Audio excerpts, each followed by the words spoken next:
Yo, what's going on, snipers, and welcome back to our Tampa Bay Throwback 2009 franchise mode here in NHL 23. So in the last episode, we halfway assimilated the season, and you can see that we are currently in a bit of a weird spot. We are 19, 19, and 3, and don't really have a sense of which direction this team should be going.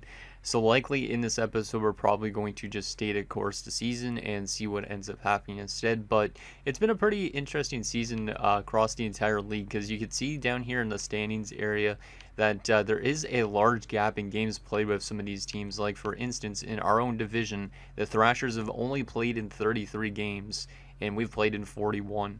So yeah, there's definitely a huge gap between that, and it's kind of also weird because like a lot of the teams that are currently in the playoffs are technically above or less games played than us. So I think technically we're worse than we look. We're also 3-7 in our last 10 games, so I would say probably going the route of missing the playoffs would be beneficial for this team. But at the same time, I'm not going to make any trades to make us worse, because we honestly don't know if we could easily squeak into the playoffs or not, because we might get in as like an 8th seeded team. So I don't think we're going to probably make any trades in this episode. But player stat wise, here at the halfway point of the season, we've been getting some good offense from our top guys, as we'd expect, like Le Cavalier, St. Louis, Prospel.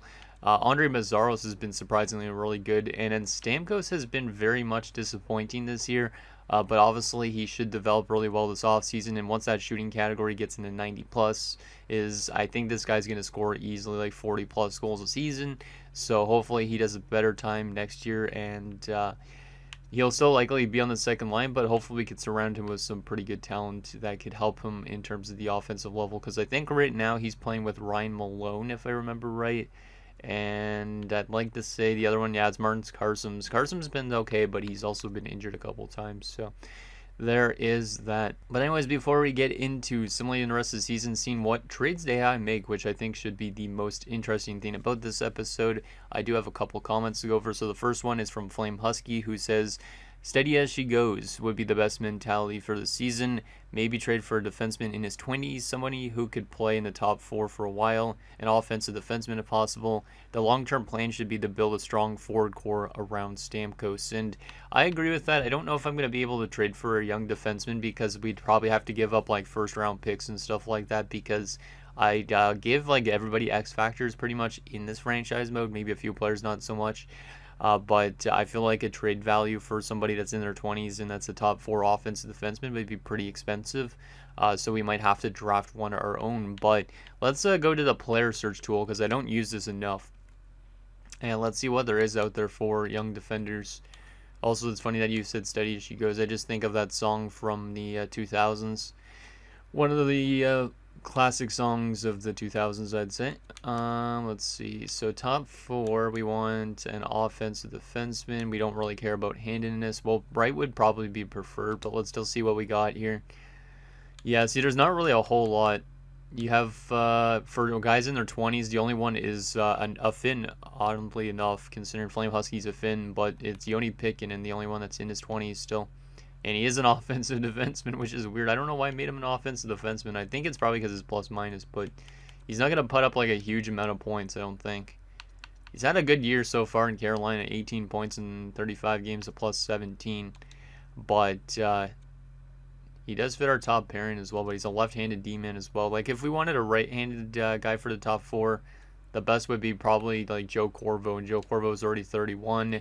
And you have Rob Blake, who is definitely pretty much at the end of his career. So I think we might have to draft one instead of trying to bring one in via trade. Unless there's some that just get added through the drafts in the first few years or something like that we could potentially trade for or draft. The next comment is from Pens Gaming 7, who says, "I would again just stick to the team and just see what happens. Would suck if you miss out on Hedman though. Also, I would trade for a right-handed top 4 defenseman probably at the draft." So he's saying to do it probably at the draft. So if we were to look for just generic right-handed top 4 defensemen that don't have a specific player type, what do we got? We have 24 players. So there is a young Drew Doughty, who's like a 2-way. I think I made him at this time. There's Letang. A lot of these guys are people that would not be moved in real life, though. Like, if we're looking for like a top 4 right-handed defenseman that would fit this team that isn't super old, I mean, Zelensky's 31, but he's still pretty solid. You have Brent Seabrook. I mean, his contract is technically with the Tampa Bay Lightning IRL right now, I think, or maybe it just finished. There's Roby Duh. Matt Niskanen might be a better option because he's only 23. Yeah, Matt Niskanen might not be that bad, but I don't know if the Dallas Stars would want to move him. There's also like McCulloch, Corvo, Roosevelt, Aucoin. So this is basically all the right-handers in the entire league. If you guys want to just take a skim look through this and see if there's anybody that's intriguing to you. There's also like Steve Eminger, who actually was with, I think, Tampa Bay at one point this season, but he was dealt like multiple times, so that's kind of neat. Yeah, there's a good amount of right-handers, but obviously some of them are way better than others. The best one in the league is Brent Burns at the moment. Him and Roby Duh. And Zelensky, I guess I should say.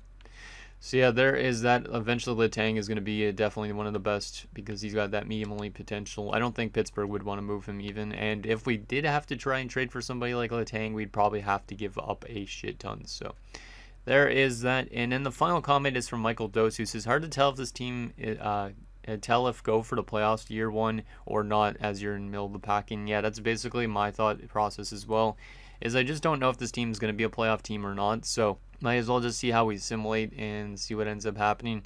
If we make the playoffs, so be it.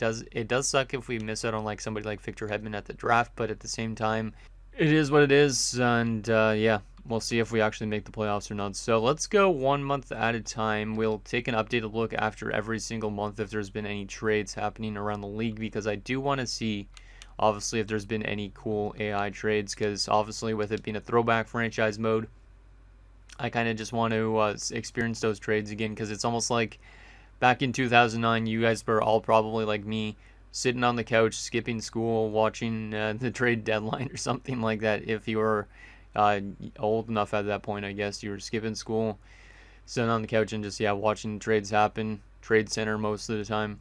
That was good times. Good times indeed. Or watching Sportsnet, I guess, even if you're Canadian. But if you're American, I guess probably not. You'd probably be tuning into, what was American's channel back then? I guess NBC probably had trade coverage. I don't know. Unless they just aired current stuff.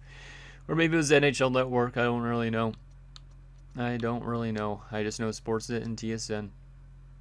Well, let's see what happens here. AHL guy, don't really care. I'm not trading for Phillips and Neal still. I don't know why Ottawa's trying to trade those two legends away. Okay, we're winning a decent amount of games here to start this month, but we're still kind of staying right at 500. Let's just go best lines. I don't care about the AHL enough right now because there's nobody down there important.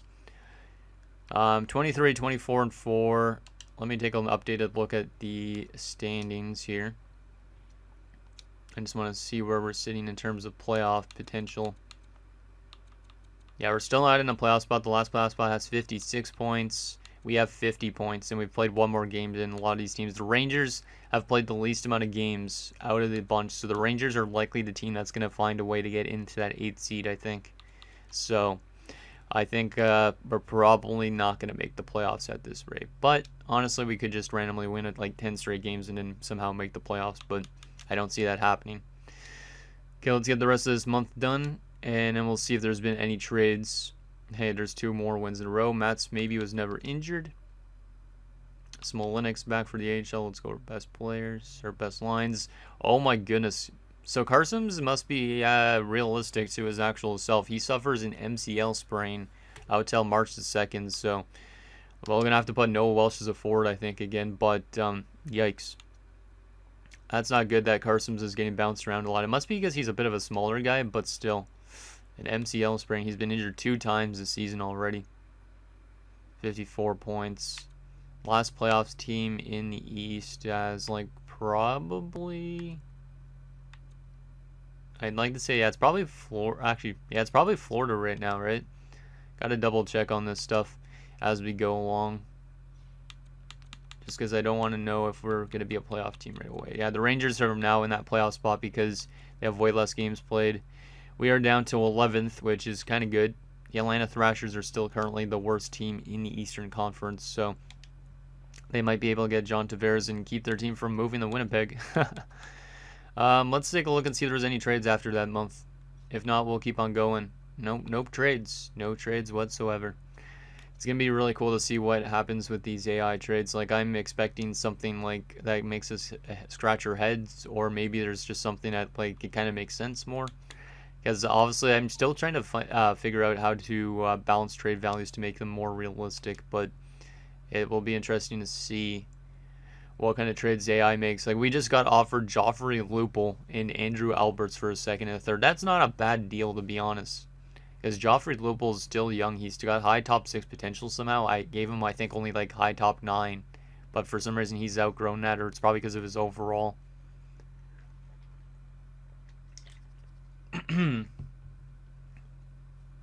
Like, if I was trying to make the playoffs right now, I would probably do this type of deal. But right now, I don't think I'm going to do that. But you got Joffrey Lupul, who's an 84. I believe he's a pending free agent, though. That's the only thing. That's probably why Philly's trying to offload him. Andrew Alberts is just kind of a top 6 defenseman. But yeah, Lupul might be headed to the free agent market in year 1. I thought he would be an RFA kind of, but he's 26 already, so he's likely a UFA. We just got to offer the exact same trade. John Michael Lyles in a third for Vakov Prospal in a second. That's an interesting deal too. Now, I do like Prospal in our top 6, but Lyles is a solid defenseman. Could bring some offense from the back end too. We basically just move back one part in the draft and we get a better defenseman. I don't mind this deal, but I'm not going to do it right now. But I think in the offseason, these type of offers are stuff that would make sense for this team. Upgrading that defensive core a little bit, then getting in some good offensive players eventually too. Because, yeah, both of those guys are on 4-year deals. We basically just get a little bit more draft cap, or not draft capital, a little bit more cap of it, like more of a cap hit by like 0.7 million, which is not much. So $700,000. Yeah, I don't think we're going to make the playoffs at this rate, which is good. 28, 30, and 5. Has there been any... Actually, I don't want to take a look if there's been any trades yet. I want to wait till the day before the deadline, if possible. Yeah, I want to wait till like this day against Washington to see if there's been any trades. Come on, guys, stop winning games, please. I do not want to make the playoffs, and Carsons is back, which is good because Noah Welsh has been playing as a forward in the top 6, which is not ideal. Not ideal at all. There you go. Carsons is back in. Oh, man, we just won a good chunk of games in a row. We are still in a really weird spot. 5 games play, or 5-game winning streak. Points in 7 straight games. Have we found ourselves somehow back into a playoff spot? Like Cavalier and St. Louis are just doing as much work as possible for this team. Let's see, are we in a playoff spot at the trade deadline? We are not. 72 points. The Boston Bruins have the last spot. The Rangers are just outside of it, but they have 7 games in hand over the Bruins. And Carolina, they have 1 game in hand. So Boston might get thrown out of the playoffs. We are not too far back, but we have a lot of games played. So I think because the Rangers have 6 less games played than us, we're probably out of the playoff mix. But we might be able to somehow still get in. So definitely just going to keep the course with this team, as there's honestly no way if I'm telling if we're making the playoffs or not. And there is a good chance that we won't be able to get somebody like Victor Hedman at the draft. But has there been any trades before the deadline? There has not. So we're going to get into the trade deadline and see if there's any trades. I might actually just enter the trade deadline screen just because it'd be kind of cool just to see if there's any trades that hop in alongside the bottom. Just because that'll be exactly like my childhood watching some TSN Trade Center. Let's go as a buyer, I guess. I don't really care. And let's go enter the trade deadline and see if there's anything cool on the block that we're not going to be trading for. But Eric Cole is on the block. J.S. Jaguar. Kari Lettinen on the block is a surprising one, kind of. Who's interested in some of these guys? Colorado. Okay. Toronto has interest in Jaguar. That's actually pretty cool, because I'm pretty sure that's almost exactly where he went after this. Sundin is on the block. Lyles, Robida, Todd White, who I literally just met like a few weeks ago. Kimmo Timonen. Oh, there's been a trade. The first trade of the deadline. Florida's traded 2 second-round picks to Carolina for Matt Cullen. So Matt Cullen's headed to Florida, where she used to play with actually back in the 2000s. So that's pretty cool. Biron and Heavy Bowlen are also on the block. Yeah, I'm not going to make any trades. So let's back out of this and let's see what trades happen at the deadline this year other than that one we just saw. I am curious to see if there has been anything really crazy that we weren't expecting. We didn't get any blockbuster trade alerts, but then again, they don't know who's a superstar with my roster release. So here we go. The trades of the deadline. Ian Laperriere and some guy from the AHL, Drew LeBlanc, have been traded to the Anaheim Ducks in exchange for a second-round pick and some prospects that I lowered their potentials to. So don't worry, Vincent Marlowe or whatever his name is doesn't have any potential. We head to an Atlanta trade where they acquired 2 second-round picks from New Jersey for Eric Perrin, SM Liga legend, a third-round pick, and some other AHL guy. Nashville has acquired Tyler Arneson from Colorado for a second and a third. Here's an interesting one. Chicago has acquired Mike Modano from Dallas, and Ty McGinn, who's just an AHL player I didn't make him, man, just a random AHL player that has a low potential. He gets added to that deal for a second, a fourth, and another AHLer. So Mike Modano switching teams late in his career like he did IRL, but instead of going to Detroit, he goes to Chicago. Carolina has acquired a second and a third from Chicago for Sergei Samsonov. So Samsonov back to Chicago where he used to play a little bit as well. So that's kind of cool. Minnesota has acquired Rod Brind'Amour for 2 second-round picks. So Minnesota adding a very good centerpiece. That's a great addition. Kind of crazy that Carolina shipped him away this late in his career. Philly has acquired 2 second-round picks for Mike Knuble, who heads to Buffalo. So Buffalo loading up a little bit too, which is kind of cool. They also get a 5th and a 6th. St. Louis gets Dennis Seidenberg in a third-round pick for a second, a third, and Marek Schwartz gets added to that deal. I did make Marek Schwartz in this build, I believe, and he's like an AHL goalie, so he's not going to be really much of anything, but he gets added to this deal and gets sent to the Carolina Hurricanes. So Carolina offloading a couple pieces. There's an interesting deal. Atlanta has acquired Jean-Sebastien Giguère in a second-round pick. So Atlanta gets a new goaltender because they decided to move out Kari Lehtinen. They also get rid of Todd White in that deal. So Todd White for J. Giguère in a second. That's a pretty interesting trade. Now, what's kind of crazy is I don't know why Atlanta wants an older goalie than Kari Lehtinen. Maybe it's because of contract stuff, but still, they decided to bring in Giguère, who's older, and they traded Kari Lehtinen with Nathan Oystrick to Washington for 2 second-round picks. I thought Lehtinen would have more value than that, but apparently not. So Washington's got a new goaltender, which is kind of weird because they already have, I'm pretty sure, a lot of good young goalies in their system, kind of like Varlamov, if I remember right. I think I made Varlamov in this, unless he's in the draft class. I don't remember. I think he's a prospect for them in the AHL. I could be wrong, though. And then the next trade, San Jose has acquired Joffrey Lupul and Randy Jones from Philadelphia for 2 seconds and an AHL goaltender. Interesting. Boston's acquired Peter Pruka and an AHL guy for 2 second-round picks. Seems like 2 second-round picks is what a lot of teams are using to get players, not first-rounders, which is kind of neat. Florida got Matt Cullen. Yeah, we saw that one for 2 second-round picks. So a decent amount of moves at the deadline. Some of them are very surprising. Actually, a good chunk of them are. Like Giguère getting moved for Todd White's kind of crazy. Kari Lehtinen getting moved. Mike Knuble getting moved. Brind'Amour getting moved. Samsonov, Modano, Tyler Arneson. Like, this might have been better than the actual trade deadline in 2009. I don't remember what happened at the deadline in 2009, but still, that is a pretty cool deadline nonetheless. And it's going to be interesting to see what of those teams that made trades ends up winning the Stanley Cup, because Chicago, bringing in Mike Modano and Samsonov, I do like those additions quite a bit for their team, especially considering they still have like young Patrick Kane, Jonathan Toews, Duncan Keith.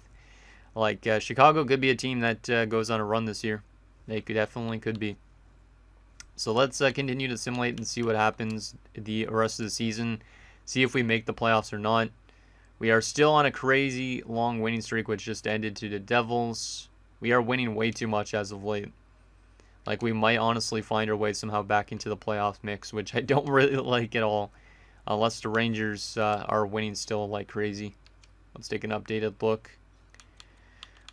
Eastern Conference. We are still not in a playoff spot. Carolina is there with 80 points. And we are at 77. We've only played 3 more games than the Canes. Boston's out of the playoff mix because they only have 5 games left. Wow. It's such a crazy mix of how many games teams have played. Like, Carolina's in that playoff spot because they've only played 69 games. And then you have Boston, who's almost played 10 more games than them at the same amount of points. So I'd say Boston's definitely out of the playoff mix at this rate, unless Carolina just loses every game down the stretch. For us, we're 3 points back and we played 3 more games, so likely we're going to miss 2 because of the fact we played a lot more games earlier on, and we only started winning just recently, so we're definitely cheesing ourselves out of a good pick, but oh well. I don't think we're going to make the playoffs, especially if we lose like a couple games in a row. So that is good if we lose a bunch. There's a couple losses. Let's just go best lines there. There's a win over Toronto, 37, 31, and 7. Let's go another week and see where we're sitting in terms of the playoffs. There's a loss. Yeah, I don't think we're making it at this rate, which is good. There's a win and a loss. We have 4 games left.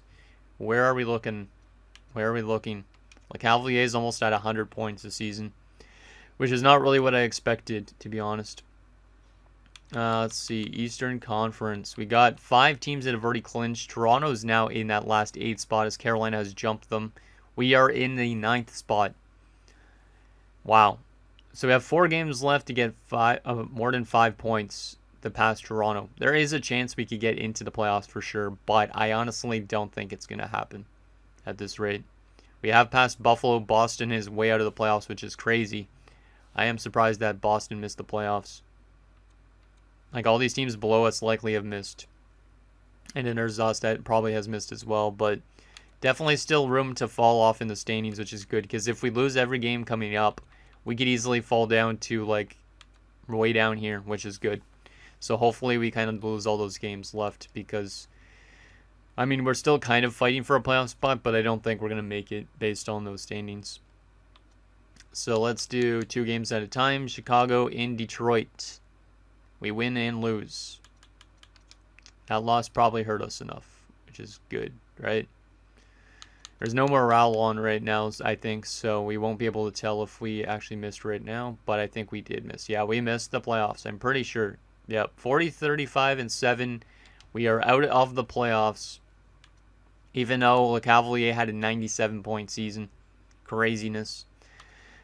The question is, though, where did we finish in terms of the entire league, and where are we going to be potentially drafting this upcoming year? Let's take a look at our player stats and player stats around the league, team stats. We'll also take a look at, obviously, I guess we'll simulate up to the draft probably as well, see the award winners and all that to wrap up this first year in Tampa. But let's take a look at the standings. We'll take a look at each division as well, just because there's a lot more divisions. So Washington won the Southeast Division. Carolina was number 2. We were number 3. Florida was 4. And Atlanta was number 5. Atlanta had a rough year. We head to the Northeast Division. Montreal won the Northeast. Ottawa was 2nd. I don't know how Ottawa made the playoffs with that roster. Kind of weird. Toronto also made the playoffs. And then you have Buffalo and Boston missing out on the playoffs. That's a pretty stacked division. Like, Buffalo was very close to making the playoffs, and Boston wasn't super far out of it. They were 10 points back, but it's probably because they played a lot of games early on.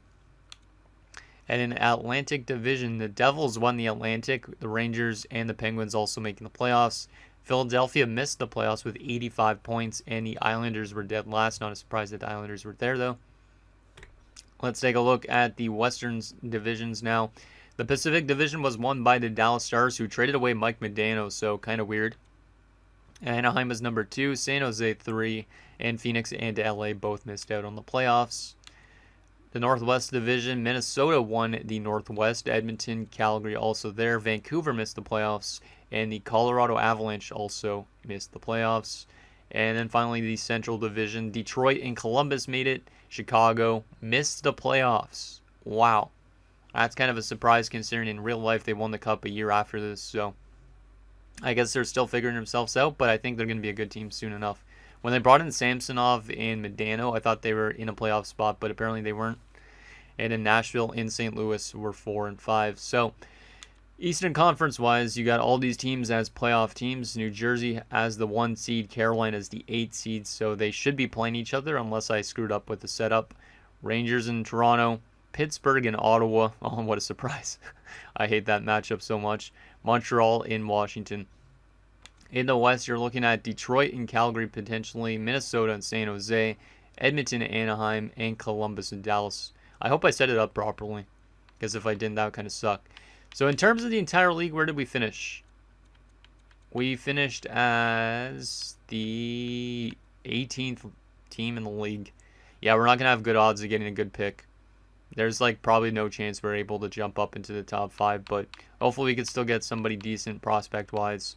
I don't know if I'm going to be able to draft a real player that I added to this franchise mode, but oh well. In terms of offense, we were one of the best offensive teams in the league despite missing the playoffs, 3.2 goals per game. But it was our goals against that were our downfall, which is basically what I was expecting with that defensive core, as we were the 5th worst defensive team. The worst defensive team was the Islanders, which makes a lot of sense. Power play percentage-wise, we were one of the best teams on the power play, so offense is good, defense not so much. Yeah, our penalty kill was the worst in the league. Okay, at 80.3. That's not that bad of a penalty kill, looks like on paper, but apparently it was. 6 short-handed goals, 21, 18, and 2 on home ice, 19, 17, and 5 on the road, and 4, 4, and 2 in our last 10 games. So there is that. Let's take a look at player stats, see who did what for us this season, because I am very curious around that. So Lecavalier was fantastic, 97 points, 43 goals. I like that. That's a good season from him. And he's still signed for a long-term extension, I believe, after this year. So, which is great because I wouldn't mind just holding on to him this entire franchise mode series. Jeff Halpern somehow hit 45 points, which is interesting. We have Stamkos on 38 points. So Stamkos improved, I'd say, in the second half for sure, but still not a great plus-minus. He has jumped up to an 83, so hypothetically in the offseason, I think he could jump up to an 85 for next season maybe, which would be good. Ryan Craig was our worst center, not a surprise though. 5 goals and 22 points. We head to the left wingers. Vakov Prospal hit 91 points. Yeah, I really like our top line. Prospal, St. Louis, and Lecavalier produces really well. 91 points, nicely done. Malone 47 points, minus 18. Oof. Not too bad on the offensive front, but the defensive front not so much. And he's signed for 6 more seasons. I forgot about that. Oh boy. Pettinger 33 points. That's a lot better than I was expecting from Matt Pettinger, who might head to the free agent market this offseason. Right wing wise, Martin St. Louis also had 90 points. He had 94. So our top guys definitely delivered. Adam Hall, 31 points. That's way better than he should be doing, but I'll take it. Steve Downey, 28 points. Art Tukin, 27 points. A lot of penalty minutes from these guys. And Martins Carson's only had 19 points in 67 games, so he definitely fell a lot off in the last 30 games. And also his injury troubles have been very concerning at this rate. Defensively, Mazzaro's had 62 points. What the hell is Mazzaros on? Like, I'm glad that he's at least locked up, but damn, I don't know why he's producing that well. Like, I get that I had made his offensive awareness a 90, but I was using kind of advanced analytics in a sense for that, so he's just producing really well. Ranger, 26 points, pretty solid. Krejcik, 22. Malik, 18 points, only minus 10, so he improved a bit defensively.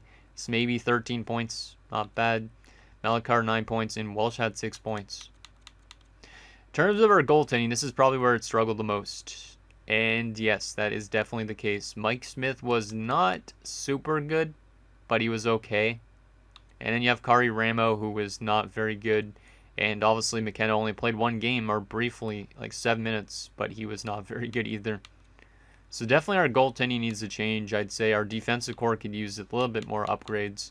And our forward core, we're still really heavily reliant on the top 3.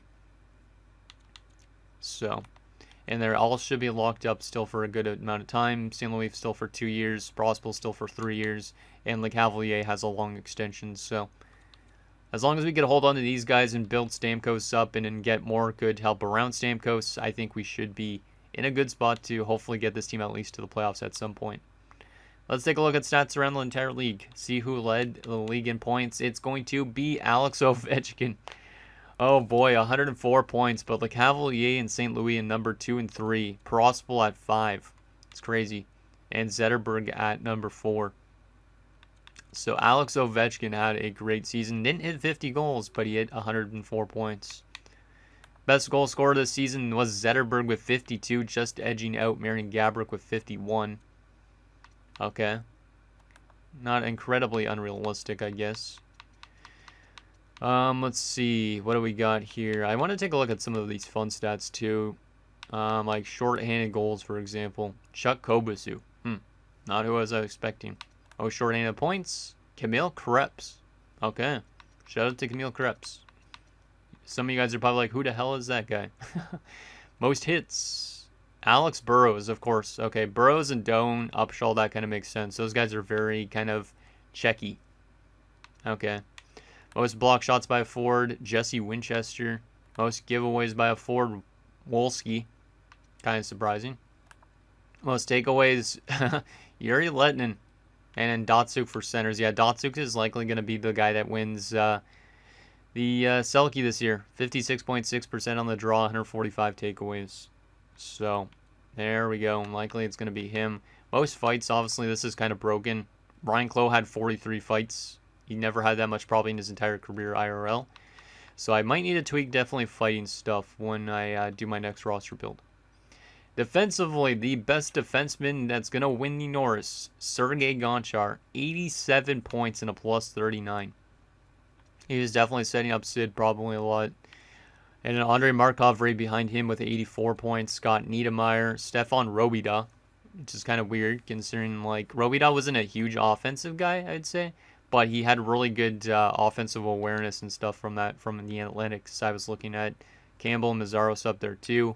Mike Green hit 24 goals. It's kind of cool. Yeah, not too bad in terms of the defensive play.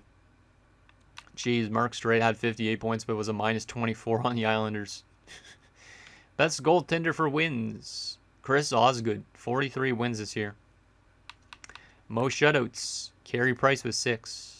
And he played 75 games. Jeez, Carey Price got no breaks. Wonder how much he's going to jump up by. And best save percentage by a starter. It's between Nick Backstrom and Carey Price. Nick Backstrom had a 925, but he played 14 less games. Carey Price played 75 games and had a 921. They were the only two goalies with a 920 save percentage. And goals against average wise, Backstrom's number 1, pretty much. Minnesota's a very good defensive team, as they were IRL, which is nice. And Carey Price is also up there. Any goalie goals this season? No. Any crazy assist totals? Osgood had 6. Jeez. Yeah, him and Brodeur should be the guys that have a lot of assists. Same with Kari Lettinen, who's now in Washington. And injured. Wow, that's interesting. How did he do since joining Washington? Didn't play a single game for them? Or he must have been dealt when he was injured. I don't really know. That's an interesting one. So there's that. Rookies are obviously not realistic, but is there anybody that would actually have been a rookie this year? I don't remember really who was considered a rookie this year. Kopitar was 06-07. Trying to see. I guess Backstrom would be technically in his rookie season? Maybe? I think he's in his second season. No, maybe it was his rookie season. Evgeny Malkin would be in his third season technically. Oh well, it's broken a little bit. So there is that. Let's take a look at who ends up winning the Stanley Cup and all that this year as well. Because we might as well wrap up the season fully. I know it's been a little bit of a longer episode, but obviously it's fun to have these a little bit longer episodes. So there's the playoff matchups. I think they should be, as I was mentioning. No, they aren't. I must have done something wrong with the seeding. So Ottawa's playing Washington instead of Pittsburgh. Unless I'm just misread completely. But, oh well, it doesn't really matter too much on who's playing who. But there's the playoff matchups. In case you guys wanted to take a look at that. So, also we're going to take a look at the playoff tree and see how it compared to real life as well at some point. Like, I'll probably briefly look at it here. But probably next episode we might compare it to the IRL playoff tree. So who's going to win the Stanley Cup in 2008-09 is the question.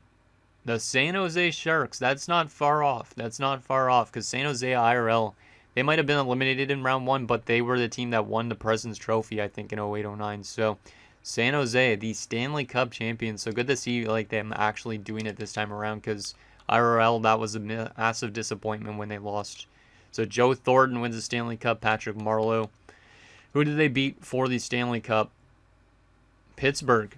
Okay, so Pittsburgh gets to the finals like IRL, and they lost in 7 games, which is similar to 2008. IRL, they won in 7 games in 09, though. And Detroit was knocked out by San Jose. So Detroit could have been that team that gets to the finals. But there's the playoff bracket. Pretty interesting. I like that, actually. That's a pretty realistic result. Pretty realistic. So there is that. Let's take a look at the... Let me take a look at the playoff stats as well. I'm curious on who was doing well for the Sharks. And we can take a look at that Sharks team as well a little bit more. So Thornton, Pavelski, Marleau, not a surprise, Gotch. Jeremy Roenick has won a Stanley Cup. Chloe Lupul. Oh, yeah, they traded for Joffrey Lupul. I forgot about that. He was really good for them. Travis Moen, McCulloch, Setaguchi, Chichu, Greer, Dan Boyle. Oh, yeah, they also brought in Randy Jones, and somehow he brought in some offense. Okay. Yeah, this is a pretty good-looking team. Good stats from the Bokov. One thing that's kind of interesting is now that they've won the Stanley Cup technically in this universe, do you think they would have made the trade for Danny Heatley, where they gave up McCulloch and Chichu? Because I am very curious if that would have actually still happened or not. So there is that. Let's take a look at the awards briefly, and then I think we'll also take a look at the draft class, the contract scenario, and I think that'll be it for this episode.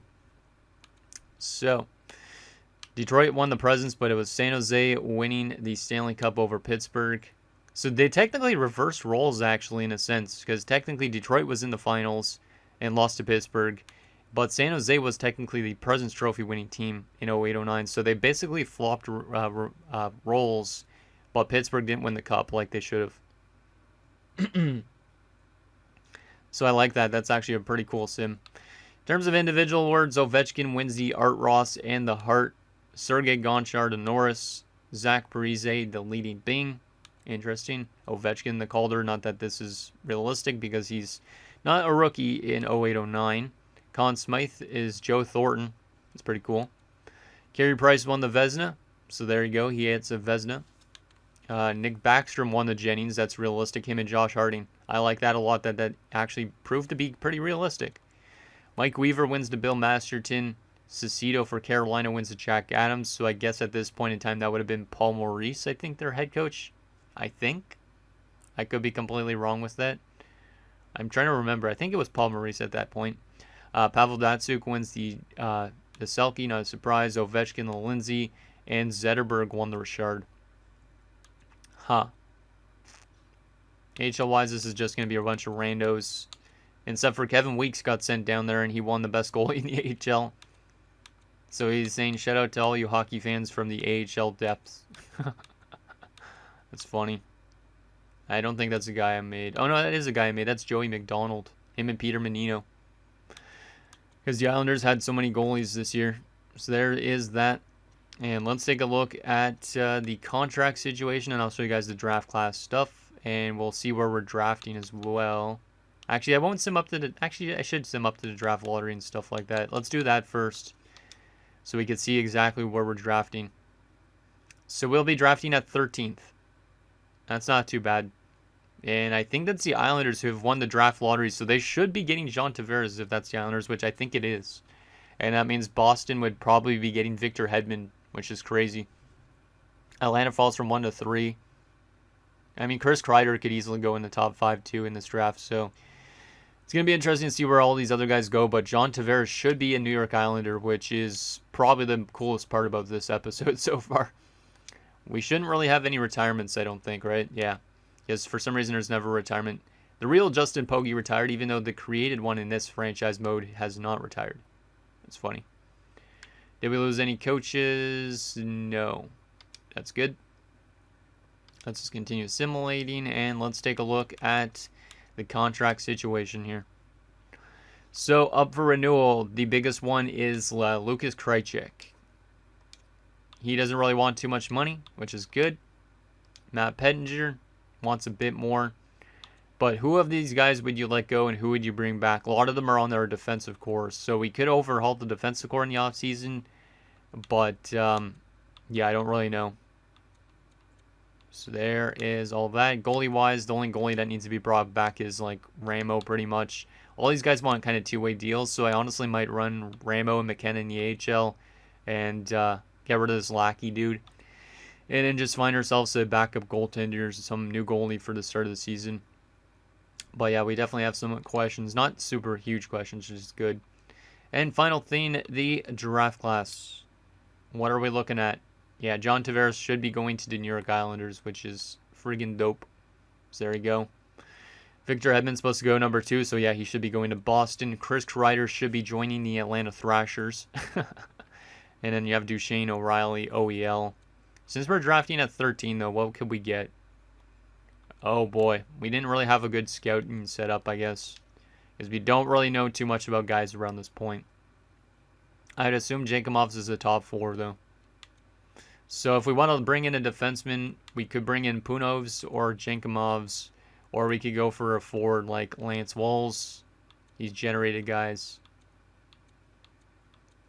Yeah, it doesn't really look like a strong class, to be honest. Yikes. Any low leads that we could pin for later rounds. Let's see. Oh, there's one. Magnus Bengtsson. Supposed to go 55th overall. 5 years out, but still would be a good prospect to add to our system at least. Zaitsev might be a low elite. He's actually supposed to go right around the same stage, so I would probably be taking him over, or Bengtsson over Zaitsev. So there is that. And one last thing, let's take a quick look at the progress report, see if we're getting any good growth or drop-off. Looks like we're getting some statistical growth, and Stamkos is growing, which is great. Yeah, natural growth. Love to see it. In the system, this doesn't matter too much because none of these guys are actual prospects. So, except for Rico Helenius, who jumped up to a 71, which is kind of nice, even though he's an AHL starter. I guess we could technically let go of Ramo and just run McKenna and Helenius in the AHL if we want to. And then, yeah, just find a whole new backup goalie for Mike Smith. But anyways, guys, that's going to do it for this episode of our Tampa Bay Lightning Throwback 2009 franchise mode. So next episode, we will take it to the draft and re-sign stage in our first offseason. And we'll see if we're able to bring in anything good to help this team maybe get to a playoff spot at least before the end of the series. Send anything down below, and I'll see you guys next time.